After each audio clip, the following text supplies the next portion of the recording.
Hello, and welcome to my channel, my space, whatever you want to call it. It's January 2nd, and I wanted to record something on the 1st or even on December 31st of 2025, but I was sick. Our family, I think we had a stomach virus, and it was just not fun. And so we were recovering from that. And today is my best day, so I wanted to say hi and share a few things with you. This video is going to be a little bit longer than my normal shorts, but I just wanted to state a few things. In this new year, I want to take advantage of it.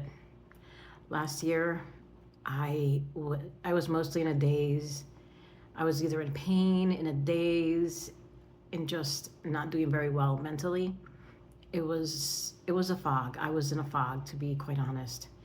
And I'm currently not on chemo. I was supposed to have 2 tests done this year. I'm sorry, in 2025 in December, but they both got rescheduled. So I will be having both tests done, a PET scan and a biopsy done in January, God willing. So I'm excited about the results because I know that I'm doing really well. Thanks to God. Thank you to your prayers. I just feel different. That doesn't mean that I will be stopping treatment. Because of what I have, I will still be undergoing chemo, and it won't be weekly, it'll be monthly. So it's, I forgot how they phrase it, but it's it's just something that's necessary so that the ugly head of my disease does not, gear up anymore. I am thankful. Super thankful for the nurses, the doctors, the cleaning crew from Fred Hutch, from UW. I mean, they were just amazing. I mean, you could see this gentle man, very gentle, older gentleman, going around and disinfecting the chairs, the tables, I mean, everything. And I don't know how many people they had doing that, but he seemed like he was everywhere. And so I thought that was pretty cool. Everybody was, oh, I don't know if you could tell. I'm sorry. One of the things I wanted to talk about was, I don't know if you could tell, but look, my hair is growing in. So it's mostly gray. That's why you see some spots, but you can see the fuzz. And so it's going to grow in slowly, but it's going to grow in. So, and I'm kind of having fun with it right now. It feels nice. So, yeah.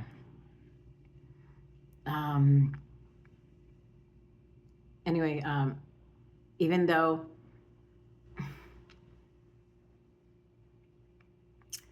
the experience with the transplant was something else, I'm not gonna lie, I survived and I'm here. And like I mentioned before, I do not want the year 2026 to be anywhere near what it was in 2025. I have so much to be thankful for, and I want to live. I want to have experiences. I want to learn. I want to build. I want to open up businesses, things that I've had in mind. I want to teach. I want to donate my time, donate my efforts to help others. It's something that I've always enjoyed doing, donating, and so that's going to continue. But yeah, I'm excited. I truly am. And that's what my videos are going to be like um, from this point forward. I'm going to be sharing things that I do. I will share my results. I will continue to share my results. I will keep you informed. If you have any questions about what I just went through, please let me know. Um, a lot of it was in a haze. Some I remember. Actually, I remember the majority of it. I remember all the testing. The testing was rough. Um, when they removed my, because I did something, the process that I did, the stem cell transplant was called autologous, and that's when they remove your stem cell transplants, your stem cells, and they put them back in. Apparently, they thought that mine were in pretty good shape because of the treatment that I had, and so that's how we went forth with my own cells. Um, they suggested I didn't do. They suggested that I went that route instead of the other route, which would have been to have stem cells that were donated put inside me. Um, there's a lot of complications that go along with that, and so we just chose to do it this way. Another thing is that when they do the stem cells, the transplant, when they're removing the stem cells from you, they really want to get, so they want to reach, I believe, oh boy, this I don't remember. I'm going to say 10 million cells, and so of your own cells, and so they're going to use half of them and put those half back in you, and then the other half they will keep in storage just in case you have to have another stem cell transplant. They won't remove stem cells from you twice. It's just one procedure, and they keep the other half for you. Just so that you know, the storage fee is waived for a year, and then I think the second year is when they start charging you for the storage fee, which I think, excuse me, if I remember correctly, I think about $200 to that 200 and change. I'm not 100% sure on that. I did not tape a lot during that time. The afterwards, after the stem cell transplant, I think it was 2 days after when they gave me the heavy dose of chemo that was gonna knock off my immunity completely and entirely. And I actually, except for my own cells that are working in me right now, I don't have much immunity.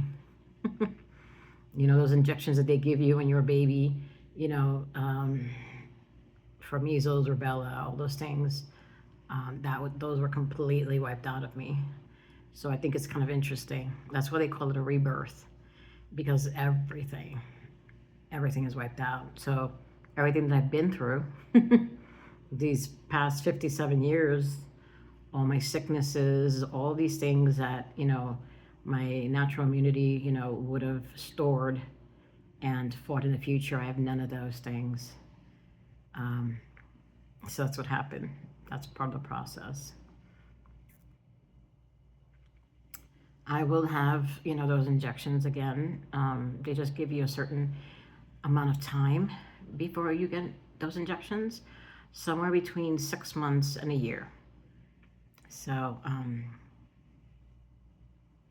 my procedure was done mid October. And just to let you know, after that, after the chemo, it was pretty tough. I was tired. I still had to go in every day, for blood tests, and my potassium level was low, so I had to go in and get potassium.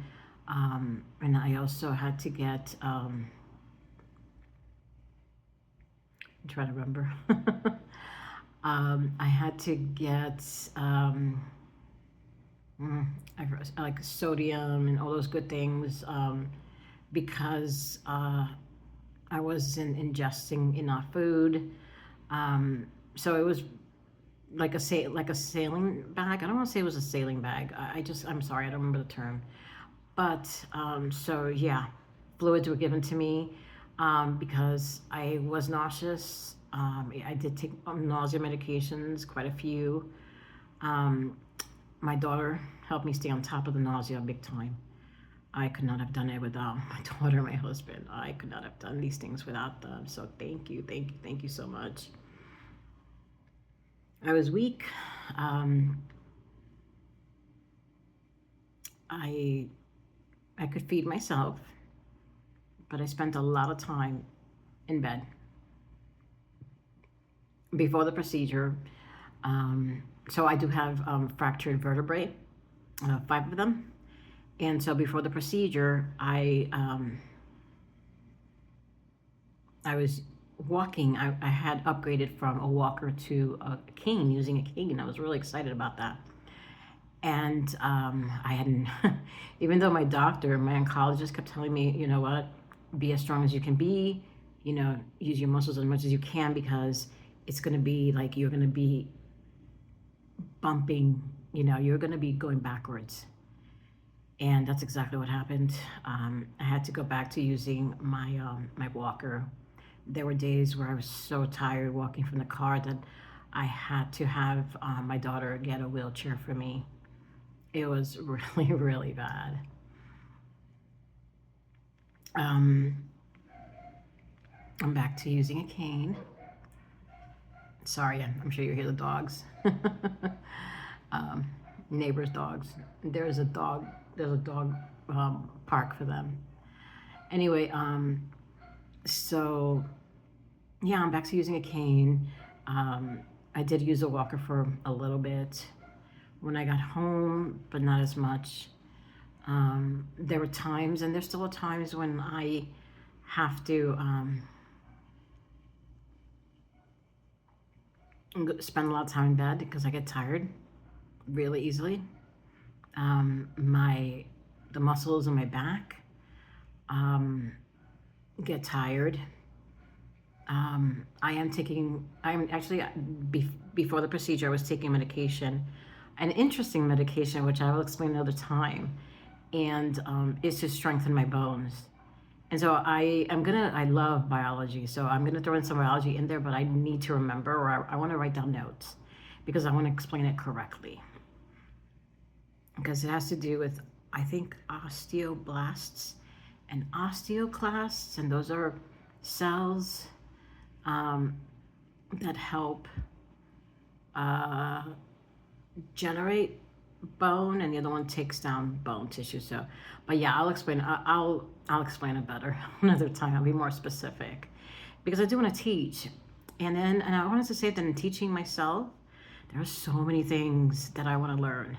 There's so much out there, and I look at YouTube quite frequently, and I'm like, wow, there is so much terminology out there. There's just so much that I don't know, and I want to know. So I've always been inquisitive, and I've always thought that I would make a good teacher, even though I was never a teacher, but I did like teaching coworkers, and so and it's something I want to do. So I am gonna maybe open up a different channel. I'm not really sure how. I don't know how I'm gonna do this, but and maybe I'll start posting here first, and before I open up the channel. But I do want to share with you, um, and I'm gonna do it in English and in Spanish, I think. So maybe I'll open up two channels. I don't know. I just want to educate. That was funny. I felt something weird crawling on my arm. There was nothing there. Wow, it's almost 15 minutes, and this went on for a long time. And so I want to say thank you. Thank you for being there with me, because I feel like you are there with me. I know it sounds kind of weird, but I do feel it. And I felt prayers. And even though I didn't answer many times, trust me, I did. I did read them. I did read them. And the times that my daughter was sleeping or my husband was sleeping and I felt alone, I would read your comments. So thank you. Thank you. Okay. Now I'm going to stop. Boy, I'm not sure if I can do this in Spanish. This was a lot. Maybe I'll listen to myself and record tomorrow in Spanish, because this was a lot. Thank you so much for being a part of my life. Thank you. God bless.